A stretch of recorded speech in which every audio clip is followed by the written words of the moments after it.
नमस्कार। नहुँदा नहुँदै पनि यो धनी मान्छेको स्वागत तथा अभिवादन टक्र्याउन चाहन्छु। साहित्य घर कुनालाई माया गरेर साहित्यका ढुकढुकी विश्वास पुरीले एउटा भावना लेखेर पठाउनु भएको छ। उहाँको भावनालाई तपाईहरु समक्ष ससम्मान प्रस्तुत गर्न गइरहेको छु। भावना। जिन्दगीको गोरेटोमा लक्ष्यविहीन यात्रा भयो। जिन्दगीको गोरेटोमा लक्ष्यविहीन यात्रा भयो। बोकी हिँड्थे सफलतालाई मुटु बीचको काँडा भयो। जिन्दगीको गोरेटोमा लक्ष्यविहीन यात्रा भयो। कुन जन्मको पाप रहेछ फुट्यो कर्म हेनासरी। कुन जन्मको पाप रहेछ फुट्यो कर्म हेनासरी।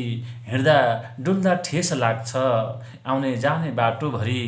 कुन जन्मको पाप रहेछ फुट्यो कर्म हेनासरी। सूर्य बन्ने मेरो रहर बादल आई छेकेपछि। सूर्य बन्ने मेरो रहर बादल आई छेकेपछि। कसलाई दोष दिउँ र म कर्मै खोटो भएपछि। सूर्य बन्ने मेरो रहर बादल आई छेकेपछि। कसलाई दोष दिउँ र म कर्मै खोटो भएपछि।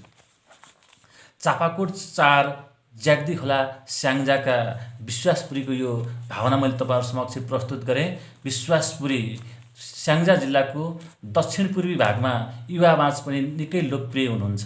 उहाँको लोकप्रियता ज्याग्दी खोला जस्तै बगेर समुद्र पुगोस्। उहाँको साहित्यिक यात्रा ज्याग्दीको छाल र सुशीले जस्तै समुद्रमा पुगेर सफलतामा पुगोस् भन्ने कामना गर्दछु।